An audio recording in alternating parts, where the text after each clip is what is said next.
கூட்டணி அரசுக்கு அளித்து வந்த ஆதரவை தேசியவாத காங்கிரஸ் வாபஸ் பெற்றதை தொடர்ந்து மகாராஷ்டிர முதல்வர் பதவியை பிருத்விராஜ் சவான் ராஜினாமா செய்துள்ளார்.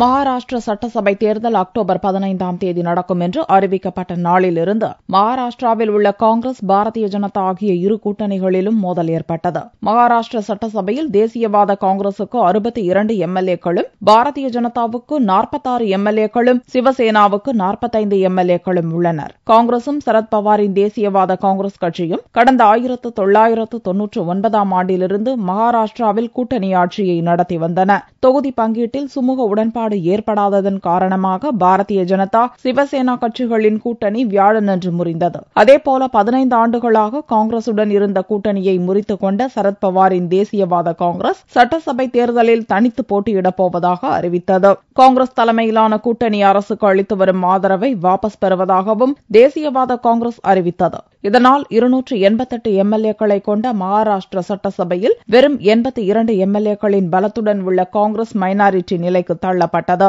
இந்த பரபரப்பான சூழலில் வெள்ளியன்று மாலை கவர்னர் வித்யாசாகர் ராவை சந்தித்த பிருத்விராஜ் சவான் முதல்வர் பதவியிலிருந்து விலகுவதாக கடிதம் அளித்தார். இதனால் மகாராஷ்டிராவில் ஜனாதிபதி ஆட்சி அமல்படுத்தப்படலாம் என்று எதிர்பார்க்கப்படுகிறது.